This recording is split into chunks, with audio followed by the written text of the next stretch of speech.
Hey there, quick review on this Schlux live trap. This particular trap is 32 inches long. As you can see, when you're not using it, it does fold down into a nice small footprint. We're gonna flip this top rectangular bar out to lift this up and unfold it. Unfold it like so, and then it's going to need to be popped open. Can be a little bit difficult to do that. A little loud, sorry.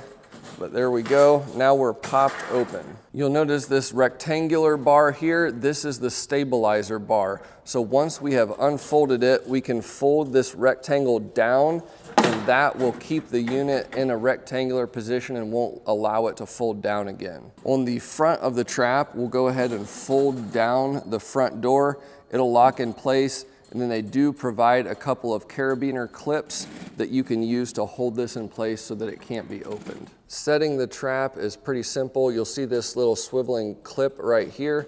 We'll lift the rear door, it's spring loaded, and we'll get this clip in position so that it hooks under the wire on the door. So now the lid, or the back door, is in the upright position. We'll next connect this rod, which will make it so that when this trips, the rear door drops down into place. So again, lifting the rear door, go ahead and hook this underneath right there, and this is very safe to set. You're not gonna hurt yourself in any way setting this up.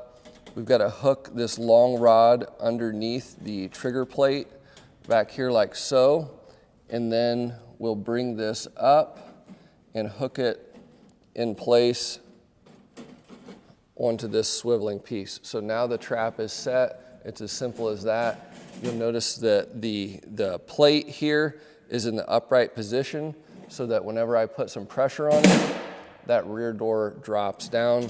And then once we have this rod in place, it stays in place. It's very easy to reset the trap again.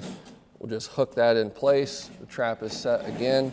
And again, with a little bit of pressure, that rear door will drop. This is a nice trap, works exactly as I would expect it to. Overall size again is 32 inches long, 10 inches wide, and 12 inches tall.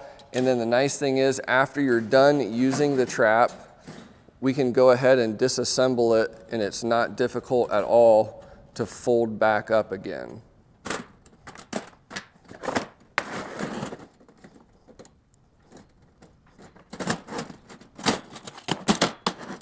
Overall, great live trap, and you can't beat the fact that you can fold it up and put it away when you're done with it, and it won't take up nearly as much space.